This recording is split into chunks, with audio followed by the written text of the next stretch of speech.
आपके 1 रुपये से आपका भला हो या ना हो, लेकिन पूरी कौम का भला हो सकता है।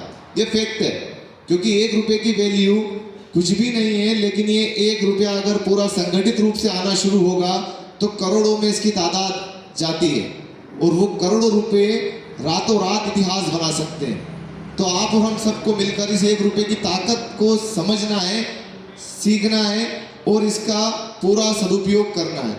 तो हमें जीवन में या आने वाले समय में बस इतना ध्यान रखना है कि यदि हमारे कोई भी एक आध फिजूल खर्च को हटा दे जीवन से, मान लीजिए 1 साल में अगर हम 2 गांव या 2 फिजूल खर्ची घूमने से बच जाते हैं तो 2-4 हज़ार रुपये का फ़ायदा होता है, तो वो आपके परिवार के सारे सदस्यों की सालाना सदस्यता हो जाती है।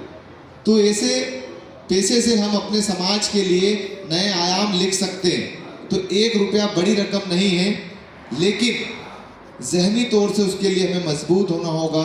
उस 1 रुपये का हिसाब आप ले सकते हैं। आप जुड़िए, सवाल पूछिए बिनेहा नायता पटेल एजुकेशन सोसाइटी के जो जिम्मेदार लोग हैं, और आपको बता दूं कि ये ट्रस्ट कैसे काम करेगा। और इसमें भी सबसे पहली चीज़ ये रखी गई है कि इसमें जो भी काम होगा वो बहुमत के आधार पर होगा।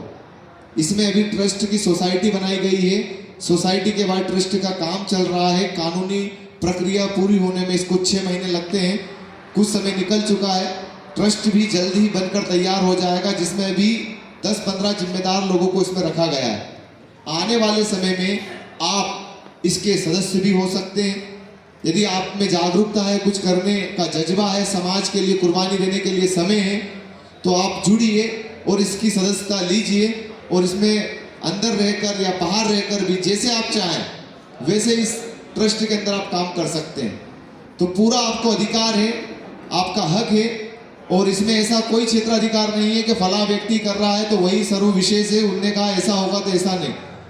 आप जहाँ स्कूल के लिए ज़मीन चिन्हित की जाएगी, इसे 10 या 12 या 5 जितने भी प्लेटफॉर्म मिलेंगे उन पर ही स्कूल बनाया जाएगा।